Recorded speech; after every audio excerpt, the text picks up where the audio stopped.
One of my pastor friends that texts me normally every Sunday, he sent me this verse this morning, Psalm 18, verse 8, or 16, verse 8. It says, I have set the Lord always before me, because he is my right hand, I shall not be moved. Isn't that awesome? Pretty good. And I never noticed that verse like that before until last Friday, and I think the Lord's just reminding us that none of these things shall move me. Amen, and amen. Well, hey, Brother Reed, thank you for being an example of that. I mean, I don't know if you caught when he was talking about their first building that they built. They lost their contractor halfway through, and he became the contractor. In other words, that guy just was gone, and he had to interview people and whatever, and it just, it's hard enough to start a job or finish a job when you don't know what the guy's been doing, but he's never done that, and so he had to take that, and amen. But none of these things shall move me, amen? Yes, sir. And there's the building. All right, brother, why don't you come? Thank you so much. Thank you, Pastor. I'll tell you what, let me explain. That was done. If you get halfway in the middle of a river, you only got two choices. You drown or you keep swimming. And so we just kept swimming, and sometimes I look back afterwards and man, I get scared to death. I look back on it all and my knees shake. I says, oh my goodness. And while you're in it, the Lord is getting you through, but you just don't realize till after it was over, man, he miracled us. He miracled us. He got us to the other side, and it finished. And but I tell you what, this afternoon, boy, I got a view. Boy, my goodness, the property it's outstanding. Amen. Pastor, I was coming over tonight, and I thought I was lost when I passed house after house, neighborhood after neighborhood. Y'all have the little roundabouts and all that coming there. And I just thought, boy, I've never seen. I've only come in the way they tell you to. And astounded. And then I looked at the layout. I mean, just the way that the property, the trees, and how beautiful it is, and the blessing of not having to mow the whole thing. Part of it stays, I'm not going to say woodsy, but it looks like a golf course. You know how they have all that, and you blend it into the terrain, and my goodness, I know the Lord. When I say the Lord has great things in your future, he has great things in your present. Yes, sir. And so the future is just the day that next chapter comes. It's just doing what you're doing today. But anybody here played some kind of athletics in a ball team and stuff? All right. Do you know how before the game, actually the tip-off, do you know how you get a little jittery? Your knees kind of, and the game hadn't started, but it's getting closer to starting, and you just, your body just gets excited. And sometimes in building, because things take, and get this is a Greek word, so stinking long. I mean, it's like a merry-go-round. And I just found out I thought Virginia had them. I didn't know y'all had them, but, and you just go round and round, round and round, round and round, round and round. And everybody who has anything to do with it, government-wise, has to have their round. And so sometimes you quit believing and you quit thinking, well, it's never going to happen. Well, it does. And so it happened for us this last time. The building was going up, all this. And then it was over, done with. We got an occupational permit. And it was during COVID and nobody was there. And I thought how unusual it was. But when we went back to having Sunday school, I don't know that we could have done it without it. Because we had elbow room, we had it, and we just thank God in using it every Sunday. Amen. And I tell you what, I want you to know what I think, what happened to us. Anybody go to a grocery store, a brand new one, when they have their specials are open the first week? You ever done that? You just go check out, and that I believe that will happen. You say, well, Pastor, I want those who are going to come and stay. I just want them to come. If people come, they hear the gospel. They get to rub shoulders with you. And then you get a chance to reach them. And so it creates new opportunities. But I doubt there's a week that goes by that I don't go by I call it the old building. We sold the building to someone else. But I go by and I thank the Lord for those days. I think of the people. You see, our church had a 40-year history at that location. And their faithfulness to God and their stewardship is what allowed us to go to this location. Now, our old location had stairs. I think they designed it. How many sets of stairs can they put in there? And how can the stairs not ever get to the same place? If you went in the side, it took you one way. If you went in the back, it took you another. If you came in the front, if you made a sharp left, you were downstairs. And before you know it, you're out the back because it didn't connect. And it was kind of menagerie and stuff. And with new construction, it is so much more accessible to people with handicaps, people that have struggles walking. I mean, it's a dream. And so I said all that to say this. I've never heard one person, I don't recall one saying, oh, Pastor, we'd sure like to go back to the old building. Haven't heard it one. Not one request. Can you arrange a tour of the old building? Not one request. But we appreciate and thank the Lord for all the steps in the dream. But I just want you to know I marvel and I am astounded with enthusiasm for you. And I can't wait to when y'all move in, whenever y'all have those meetings, whenever I'm going to get away on a non-Sunday night, and I'm just going to come in just to thank the Lord of what He's done and it continues to do there. If you have your Bibles, turn to Mark chapter 14. Now remember, we started this morning with the question right here. Hey, are there windows in heaven? All right, here's another Greek word. You betcha there is. Man, we serve a God who blesses.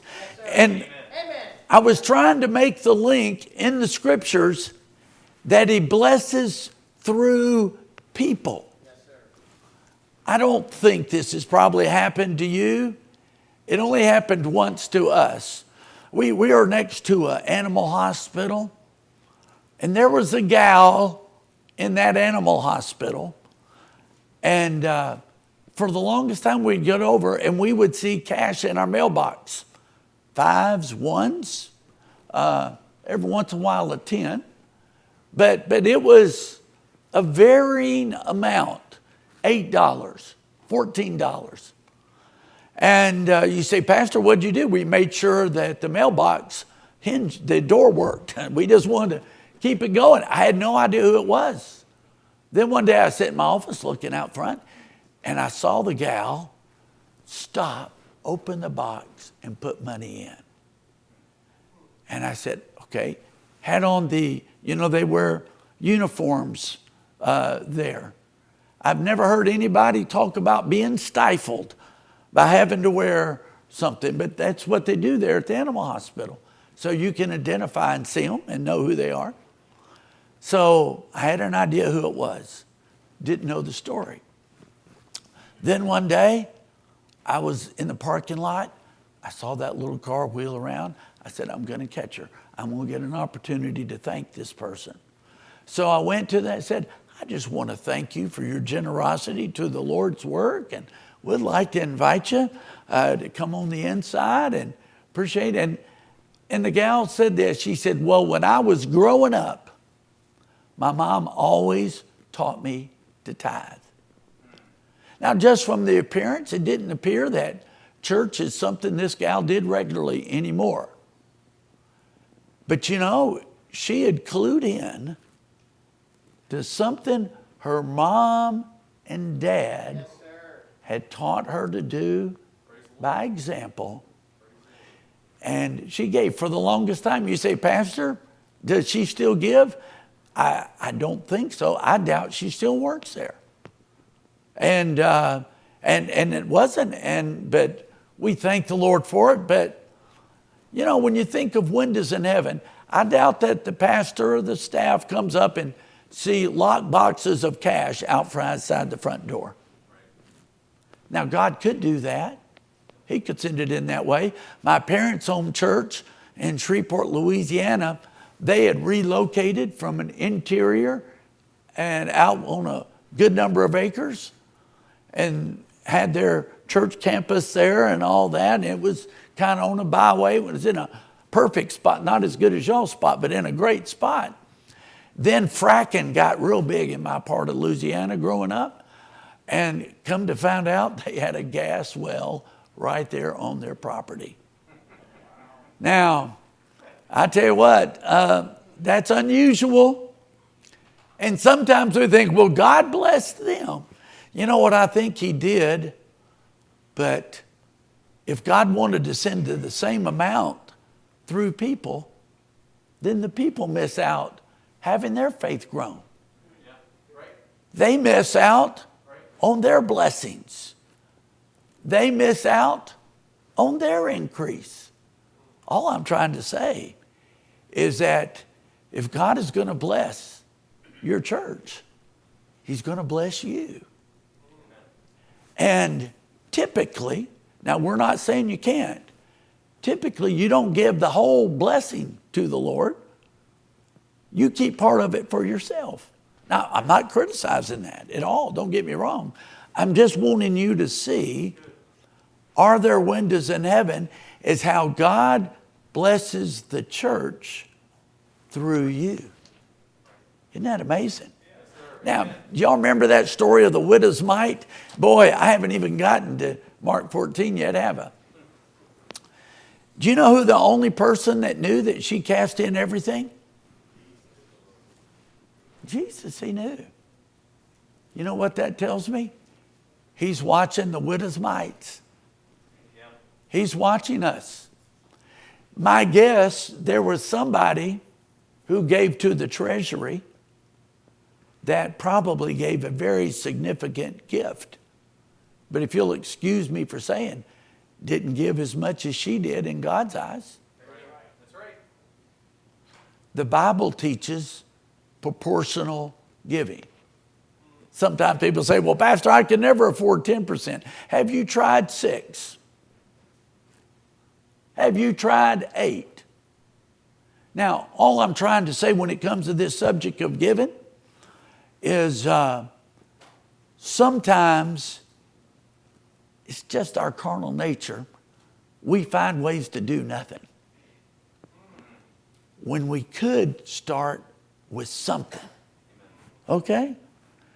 And you know what I found out?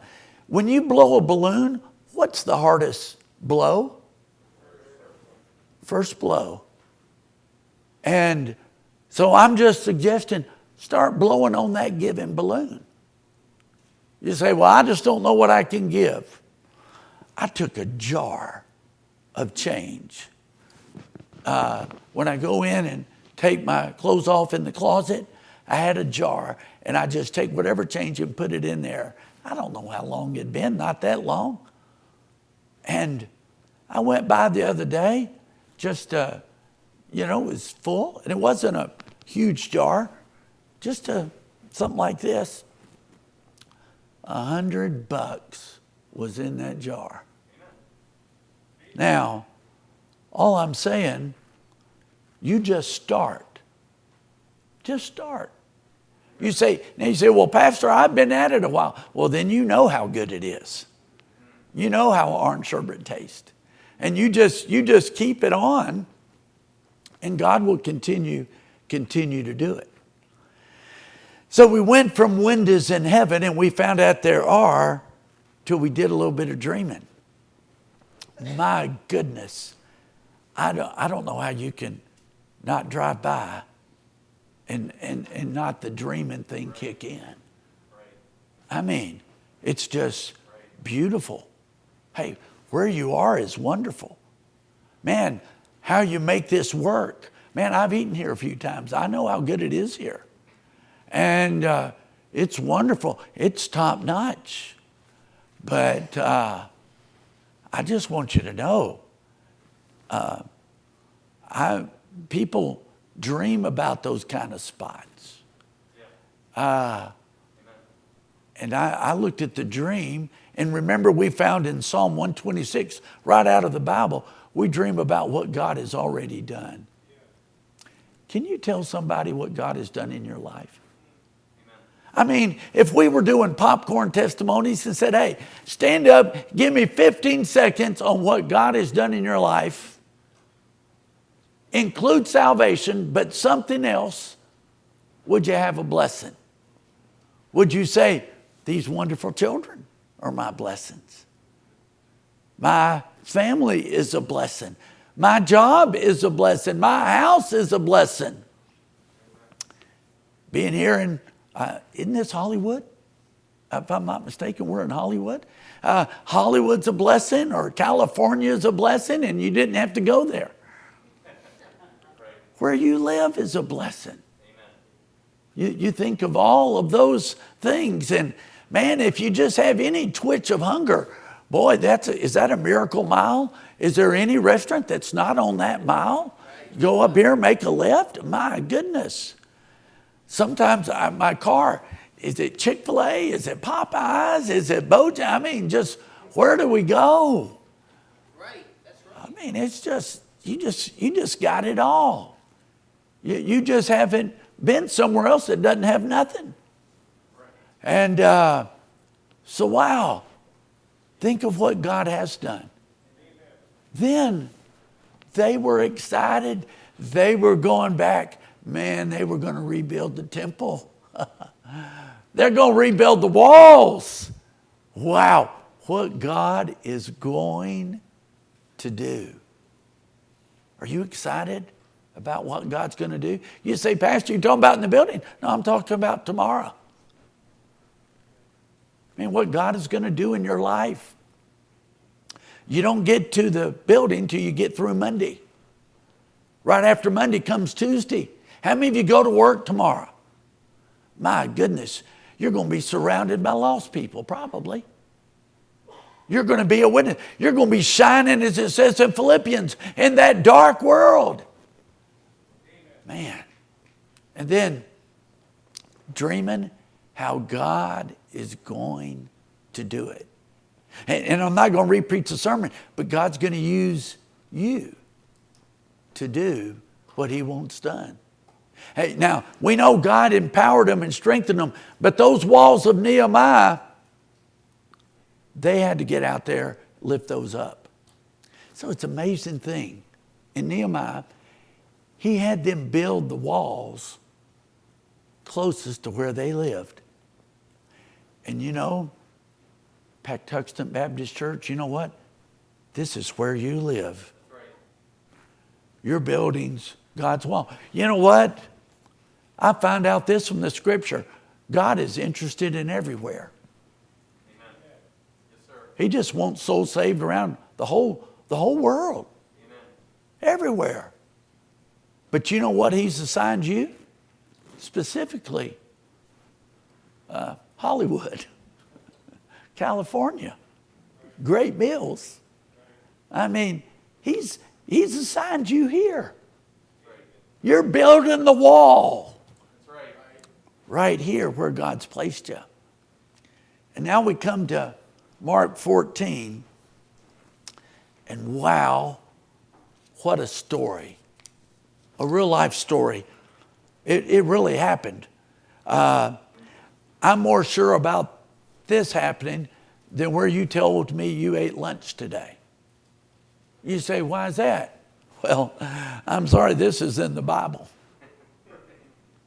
It's inspired, but not only is it inspired, it's preserved. Amen.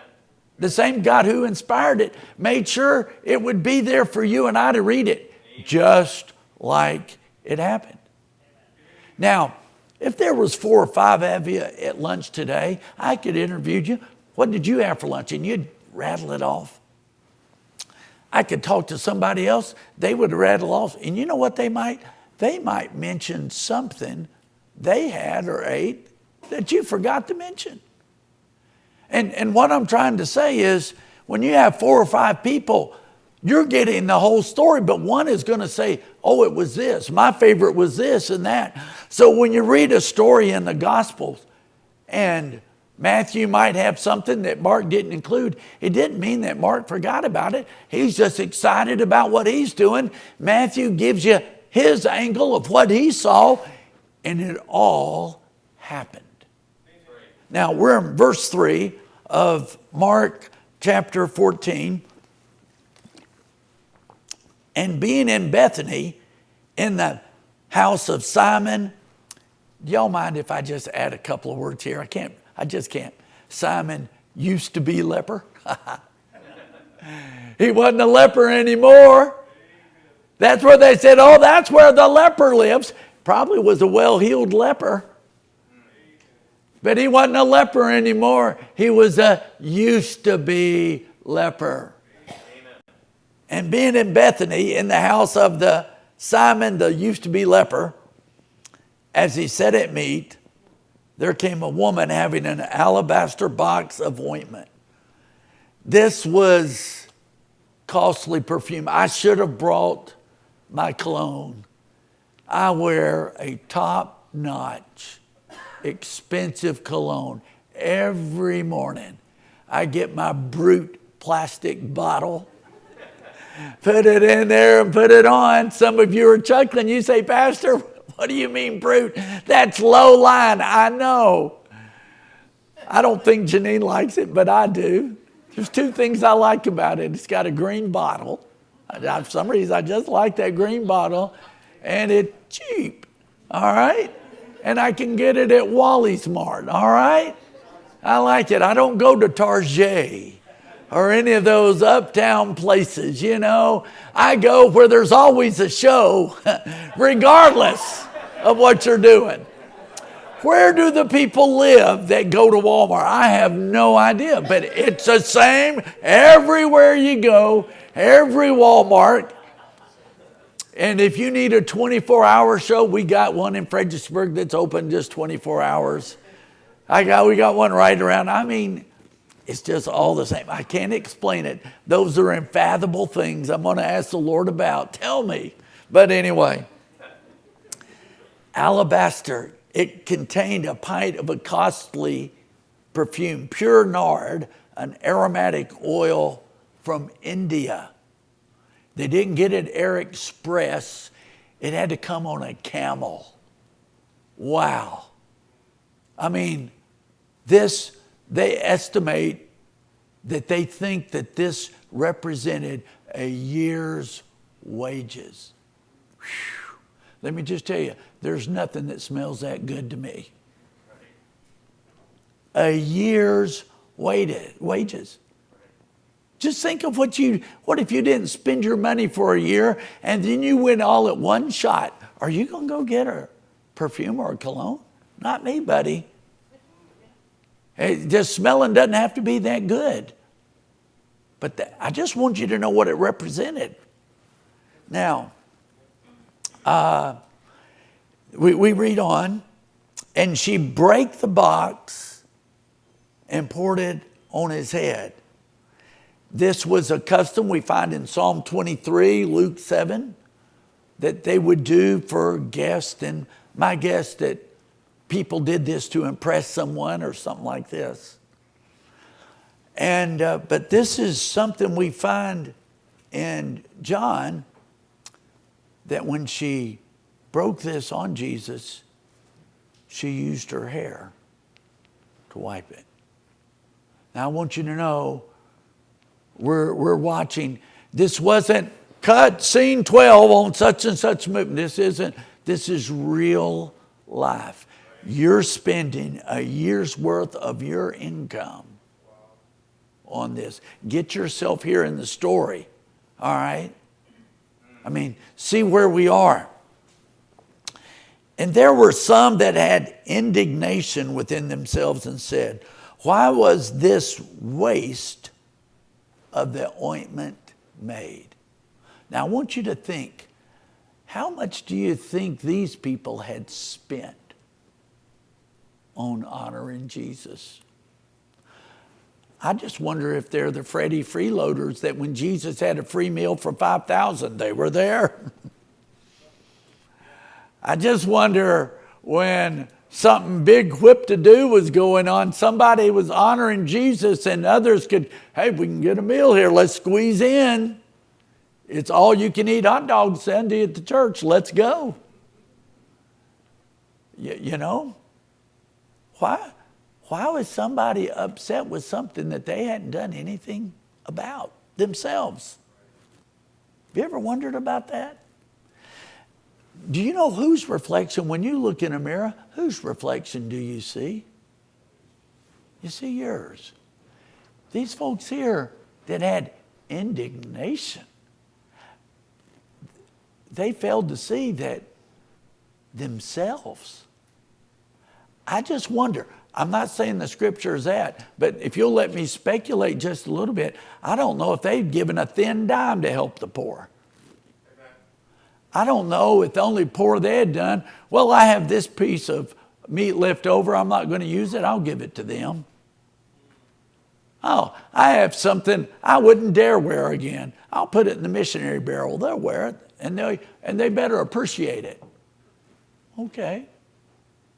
I'm just saying, do you think this could be the indignation people? I don't know. I think so. It could be. They called it a waste. Have you ever noticed how you spend your money to someone else is a waste, but how they spend their money, oh, they're just thrifty? Have you ever noticed that? How people can get in and judge you and what you've done, but you know, what they've done, oh, they're just smart. They're just insightful. Verse 5, for it might have been sold for 300 pence and have been given to the poor, and they murmured against her. Here's what I find in the scriptures. Anywhere there's murmuring, you better run from it. Oh, I tell you, remember Korah? He was the president of the murmurers. And God just got so sick of it, he swallowed him up. If it wasn't for Moses praying, the whole crowd. And you know what I find out about murmuring? It is more catchable than COVID. If COVID is a nasty virus, murmuring is double nasty. See, COVID is just a germ. I'm not going to expound to you all of this. I'll just give you a thought to chew on. Would you say we all wash our hands more than we've ever washed it in our lives, in our country? Do you think we're putting more squirts on our hand than we've ever done in our life? Are we more germ cautious? I feel like I have to apologize if I'm just sneezing. No, is that true? I mean, are people doing everything they can? They've mandated we work on the mask thing. And so we're doing more than we've ever done in this whole year. Is that correct? Y'all, I need you to interact with me a little bit, okay? And do you notice that COVID is flying higher, they're telling us, than it's ever flown? Now, all I'm trying to say is, I'm not so sure they know as much as they say they know. Okay. I'm just putting it out there. I'm not trying to tell you to do anything. I'm certainly not that. I just want you to realize. Now, they think we don't think and realize that we're doing more than what's ever been done. So what do? You just got to blame somebody. That's what Adam did. That's what Eve did. That's what so-and-sos have done. And I don't know, a guy, Pastor Connor, I'll think of his name. He has a broadcast, used to be the pastor of Moody Church there in Chicago. Not an independent Baptist preacher. But he did something that I think we would get accused of. He says it's a plague from God. I just wonder, does that cross the mind? I'm just thankful for medicines and things to overcome it. And I'm not going to go any further with that. And you say, Pastor, you're messing with my mind intentionally. And the reason I'm messing is so where we'll take a step back and think a little bit about what we believe, what we're doing, all those kind of things. Now, so here we are at this alabaster giving. Notice. And Jesus said, let her alone. I was making the point. Be careful about murmuring.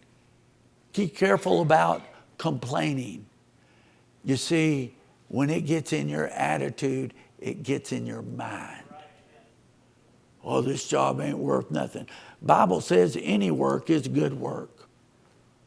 And if it's not the best job, till God gives you another one, hey, if the check clears, I'd keep working. Amen. Just a little advice. Right. You know?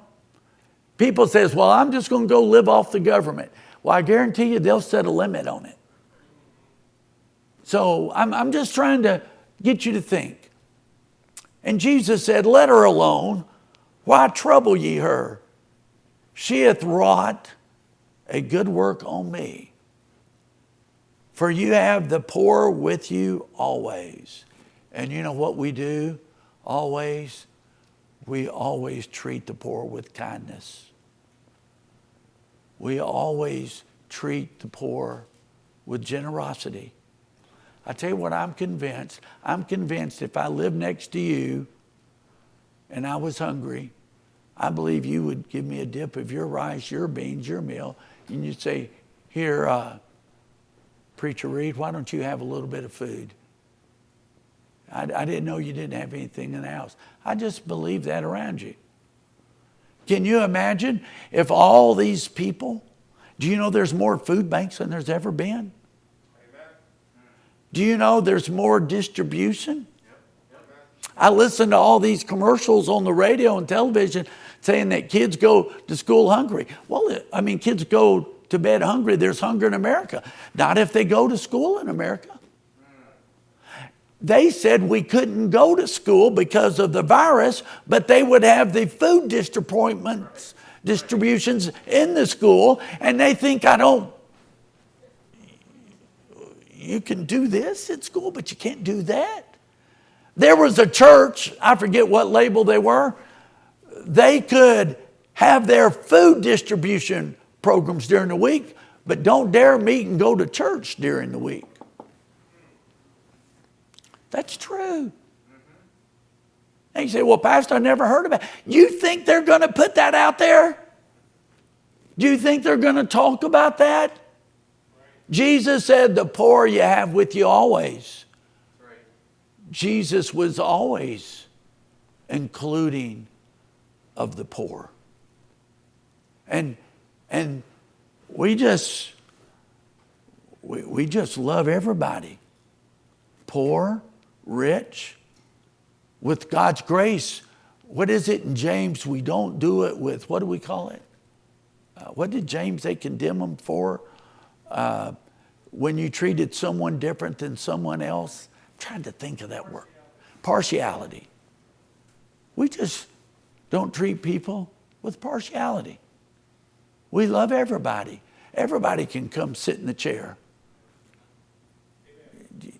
You know, I'm not trying to knock, but the Episcopals back in George's day, you had to buy your row. You bought your box. You know, partiality's been around for a long, long time. You know what makes us different? We don't do it that way. We love everybody. All that. I'm just, you know, all races, all intellect, all nationalities. True story. Happened at Temple Baptist Church. I saw it with my own eyes. Years ago, I think this was even during either Bush or Mr. Obama. We had a guy attending our church high up on the immigration. I forgot what department it was. He wore a suit every day, went to downtown D.C., was up there big time, all right? And you know, you're supposed to have legal immigration. It was some people fight about like they do today. And right next to him, there was Miguel.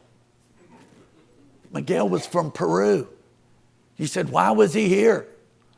He was here because he would work and send money back to his family in Peru. You said, why didn't he go back and forth to Peru? Because he was afraid once he left, he wouldn't get back in. So I'm sitting there. We had our men's Bible study on that Sunday morning. And guess who was sitting next to each other? The guy whose job it was to take care of those kind of things. He was sitting right next to Miguel.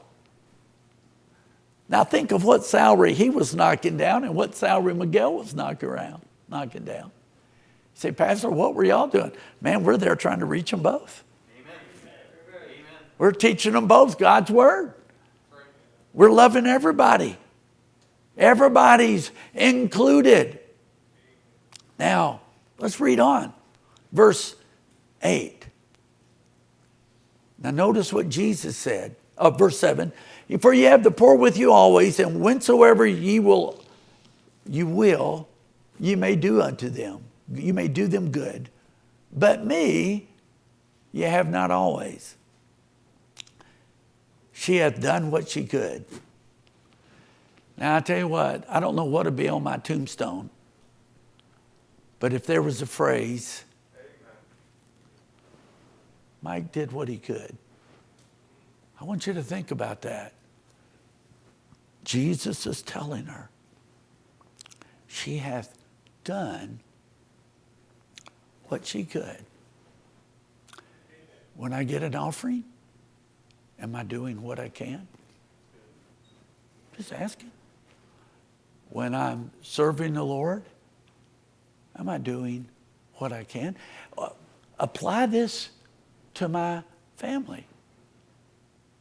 Am I the husband I can be to Janine? Now, this verse isn't comparing anybody with anybody else. Am I the young person for God that God wants me to be? Could it be said of me, you know, he did what he could. I want you to think about the simplicity of that. Now notice, she has come aforehand to anoint my body to the burying. Verily I say unto you, wheresoever this gospel shall be preached throughout the whole world, this also that she hath done shall be spoken of for a memorial of her. 3 things I want you to notice about this alabaster giving. I'll just call it that. Maybe I'll use the word inspired giving. When I say inspired, what caused her to take a year's wages worth of costly perfume, cologne, whatever you want to call it, and spend it in one shot on Jesus? First of all, notice it was intentional. Right. Amen. Amen. Let me ask you this. Are you spontaneous with a year's wages? I am spontaneous with $5. Listen, I had been married, not even just a few months. I'm driving a school bus in Chattanooga, Tennessee. I stop at this corner. Somebody had their barbecue shack out. My windows were down in the bus. That air came in. Oh, my goodness. It just knocked me out. My wife, we're newlyweds, she was putting on a spread at the house, but all I could smell was that barbecue. You say, what'd you do? I went through the intersection, I pulled over, and I went, and it was monster sandwich, and it was as good as any barbecue sandwich I've ever had in my life. It smelled so good. I got home, I forgot what it was, but man, she had a spread. You said, what did you do? I dove into that spread like I was starving maniac. I ate everything I could on the first helping. And she knew I was more than a one helping guy. And I couldn't do anything else. I was up to here. She looked at me and said, what's wrong? Why aren't you hungry? I've eaten all this. She said, something's up. So I was out. She said, no, we're not making this. You did this for me. I'm just saying I'm a sorry loon. But it wasn't on the way. It was intentional.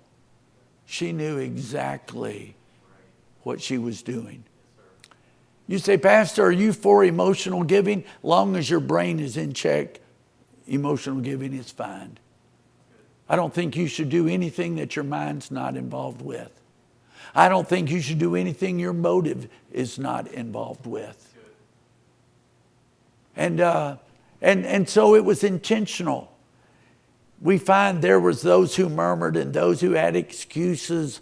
Oh, the poor. But she gave what she wanted to give. I tell you what, before I left here today, I knew the subject was stewardship, breaking ground week. And before I left, I went by the office and dropped off my offering. You said, why? Well, I didn't want to be here preaching about an offering with mine in my pocket. You know, you say, well, why didn't you have one of your adult kids and stuff? It's what Janine and I return to the Lord. It's not what they return to the Lord. You know what I'm saying? So, man, I'm glad I did, because I caught some guy talk about imitators of Jesus. We're following Jesus and his example. And man, I'd have felt like a dog if I came here and hadn't returned the offering. You say, how much do you give? What I'm happy about. God loves what kind of givers? So if you're giving something you're not happy about, you ought to get on your knees. Find out, why am I not happy? Man, you will give you one reason why I'm happy about giving. Thank God I have something to give. Amen. I still even have hamburger money. You know, I'm just cheerful. I'm happy. Do you wish you could give $1 million? I don't have $1 million. Would you give $1 million if you had it? You remember the fella who had 2 hogs? They were going down the road. One guy said to the other, we're lifelong buddies. He said, if you had 2 Cadillacs, would you give me one? He said, I can't drive 2 Cadillacs at one time. You know I'd give you a Cadillac if I had to. He said, wow, we're best friends. He says, we are. He went down a little further and said, hey, if you came in some money and you had $2 million, would you give me one? He said, what would I spend $2 million on? You know, if I had 2, I'd give you one. There's nothing I wouldn't do for you, nothing you wouldn't do for me. Of course I'd give you $2 million. Guy said, man, I just can't believe we're that good of friends. He went down, he says, hey, but you got 2 hogs? He looked at him and says, you know I got 2 hogs. When he's talking about something that wasn't real, it's easy. When he's talking about something you have, it's a little different, isn't it? It's a little different. That's why I mean, bring your mind, dear Lord, what do you want me to give? Because we always give out of what we have. You know? And so we look to the scriptures to encourage us and help us. And about meeting the needs. God cares more about your family than you do. Good. He said people that don't take care of their family were infidels. Amen. So, like these guys were using the poor and other things for excuse, let's lay aside excuses and say, God, what do you want me to do in this area? Intentional and personal. Then notice it was personal. She hath wrought a good work on me. Upon this rock I will build my church. Ooh, that's big stuff. I'll tell you what I give, Janine and I give to Temple Baptist Church through our tithes and offerings through that envelope, I want you to know we're giving it one up than Temple Baptist Church. We're giving it to Jesus. Now let me tell you a little about Temple Baptist Church. I see a lot of similarities with Paxtuxent Baptist Church. Is we're trying to do what he asked us to do in Matthew 28, 19 and 20. Go ye therefore into all the world. Missionaries on the wall. Preaching and teaching. That's what we do. Now, I've noticed people that aren't saved and people who don't participate and people who are not a part always have an idea of how to spend your money. I think they ought to run for Congress where they do it for a living. You know? And what I'm doing because I love Jesus. You know what? Anytime I love Jesus, it's always a response. We love him because he loved us. Kids, if you ever say to your mom and dad, you don't love me, I can understand you saying it to your dad, but you ought to get slapped for saying it to your mother. They forced me, I didn't know any better, to go into the delivery room when our first child was born, Heather. When my second came around, I didn't want to go, almost fainted. Janine had the baby. He had a little cord problems around his neck, different shade of color. And so they were working on him. And then I was about to fake out. And Janine was saying, here I am. My son's over there. My husband's passed out over here, almost. And I'm the one who had the baby. By the time our third one came around, I said, I don't want to go. And you know what that woman did? She threatened me. She says, you're not going to tell this third child that you weren't there and you were there for the other two. And she made me do it. And I was there. I'm not saying I was all there, but my body was in that same room. Now, she gave a gift for Jesus. It's his church. You say, well, I'd give it to Jesus Church, but I'm not giving it to anything. Don't feel me. You're just excuses, just like the murmurers and the excuse makers here. No, what we're doing tonight when you go home, I thank God that my gift to Paxtuxent Baptist Church represents me giving to Jesus. We're giving to Jesus. I learned that from this story. And she gave what she wanted to give. And she gave what she could give. Somebody says, oh, that's not much in comparison to so-and-so and so-and-so. Comparison things don't work. That's not how God looks at it. What do you want to do? And if you're happy about what you want to do, he's happy with you. Okay? Now, one other thing. Look in verse 9.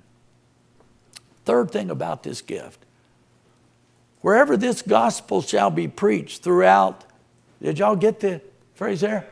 The whole world. I always get, I'm amused by it, to those bright scholars who say the word whole and the word all in the Bible don't mean whole, it doesn't mean all. They don't have a problem with it here, but other things. I'm just throwing that in to get a dig in when I can. The whole world. Do you know what? Y'all's mutual fund talking about missions. You're into all the world. That's right. I want you to know, y'all going everywhere. Your mission, and you got live people. Places all around the world. They're there because you're there. Some of them we cross. Do you know, it takes a lot to live anywhere. And does it make sense to you, instead of having 10 churches support you, to have 40 support you? That way, when you hit your thumb and you're crying out, you're hurt, no, you've got 40 people. Hey, you okay? If you have 10, oh man, I'm distracted. Oh man, you don't know what's going on here. I'm sorry, I can't help you. Out of 40, God's bound to have 1 or 2 of them on the line that are ready to help. Amen. Ready to respond. Amen. I always heard their strength is numbers. More. I'm just trying to say, it's hard to beat the results of missions when you look at it the way that we do. And we're not a denomination. Get that. That's right. Isn't that something? God's Spirit leads you. God's Spirit leads us. And you know what? Please don't take this as being prideful, though we could. We outdistance as a group of unaffiliated churches. Amen. Man, we outdistance any group I know in sending missionaries and the gospel around the world. That's not my motive. I'm just telling you that's the end result. Amen. But what I really see here, he's saying to this gal, her gift is eternal. It was pointing people to the cross. Friends, when we give to God's church on God's day for His reason, we're pointing people to the cross. Don't take this the wrong way. Years ago, when you would travel, I'm going to say in the 80s and 90s, you would see the 3 crosses everywhere. Do you remember that? Yeah. I appreciate the motive and spirit. That had to cost a lot of bucks. Amen. That had to cost a lot of planning. And please, I'm not critical of it. I'm for if that's what God wanted him to do. I'm just saying, you don't see them anymore. You say, why? Somebody tell me what happens to wood. Amen. It rots. It goes away. It's earthly. I want you to know a gift of God's work helps sustain it. And it's an eternal gift. Amen. It's not a project. It's what God has willed this church to do through the leadership of this church. All I'm trying to get you to see is see the bigness. A memorial means an example.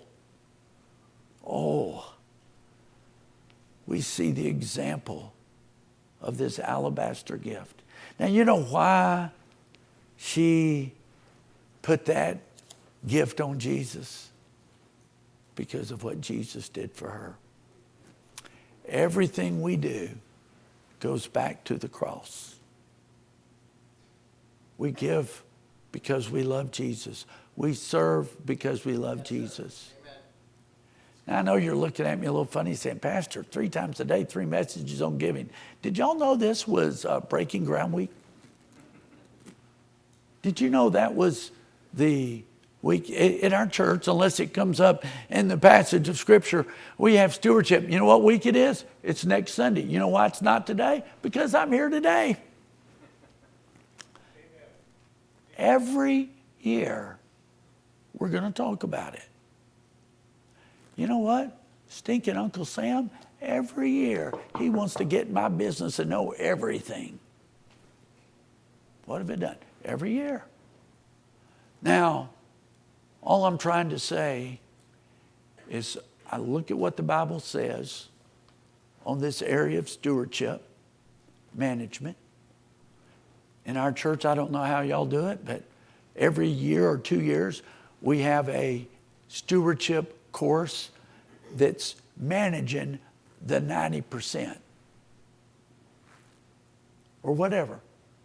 Helping what makes good sense. And here's what I found out. If I gas on Mondays at Murphy's every Monday for $20, you know what? Y'all know where Murphy's is? It's our Walmart gas place. That's what they call it. I'm assuming they're connected. Maybe they're not. Lois and Brown. But I found out if I just do it every Monday for $20, I always have gas. Then I don't get stuck someplace where they gouge you an extra 35 cents for the same stuff. Stewardship. What's a wise way? What do you think gives you more buck for those things that you need? Now, all I'm trying to say is her gift was intentional. It was on purpose. Amen. This, by God's grace, according to His purpose, this is what I want to do. And this was an extra gift. I realize that. It was personal. I'm doing what I do for Jesus. Imagine me going home saying, honey, here's your birthday gift next week. So-and-so gave their wife something, and I knew I had to do something to keep up. Oh, that's a real inflator. Oh, that makes somebody feel precious, doesn't it? That makes them feel special. No, I give this because it's what I give. I know you got to take it back, but anyway, I know it's the wrong size, but you expect that with me, right? It's for Jesus. And then it's eternal. Man, God's going to use it. You say, well, Pastor, once it's spent, it's gone. No. It's always at work. Amen. You think of the stewardship of everyone here in this church. You don't buy what you have with 1 week's offering. Excuse me. I'm sorry. You just don't do it. That's long-term stewardship. You've got a lot of spiritual investment in that one spot.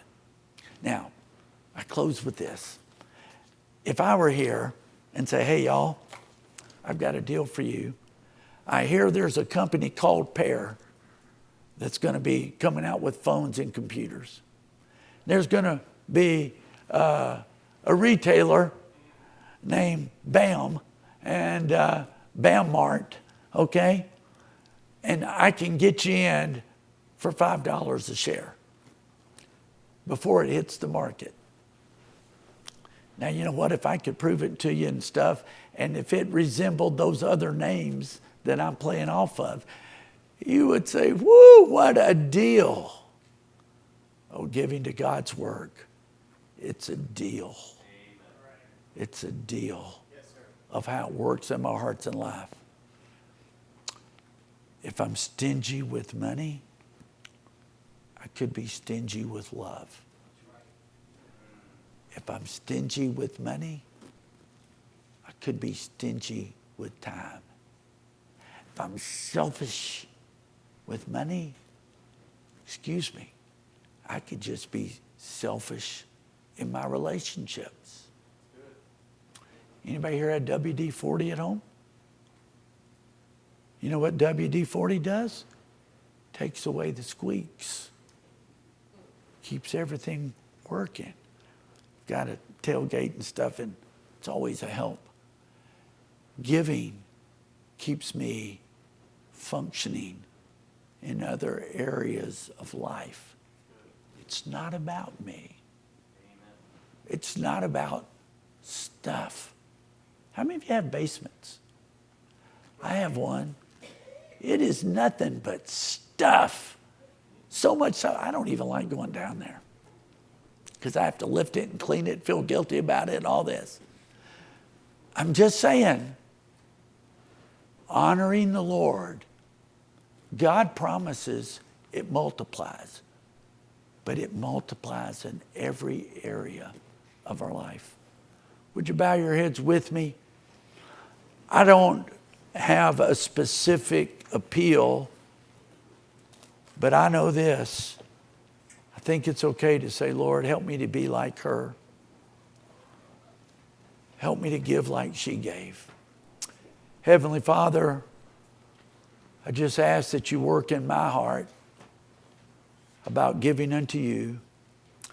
I ask for your continued blessings upon this church, this pastor, these individuals. Would you show yourself strong unto them? We ask this in Jesus' name, Pastor.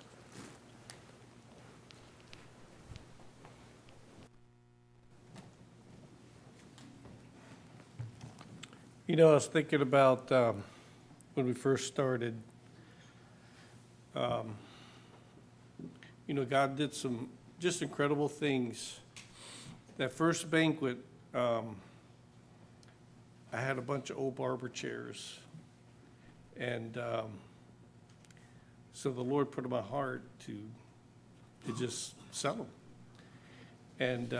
And they don't normally bring that much. And I had put them online and sold them, and the Lord gave us $5,000 for those chairs, and I was shocked, but I knew what it was for. And I don't think they would have normally sold for even close that much. But because the Lord knew I was giving it to him, we were giving it to him, that God gave us that. And I got thinking as Brother Reed was talking about just your sacrifice, and you know, you think about every bank of change that you brought in. Nicole came in, and she cuts hair, so she cut hair, and just whatever folks gave that went to the building. Car washes, yard sales, with the singles doing the trade up. You know, the offerings, the birthday offerings, you know, I was just thinking about everything that you've done. It's just been, it's not been a lot. I mean, maybe that first offering, that was probably your biggest offering, that first one. It was for us. But it's just been God's people just being faithful, thinking of what can I do? What can I do? And thank you, Brother Reed. Amen. You know, and as, you know, I think that first banquet had the sparkle, but you know, it's just being faithful and consistent through the years. And that's what God's going to bless as we come across the finish line. But I want to thank you. Maybe God spoke in your heart about something tonight. Let's all stand. What can I do? What can I do?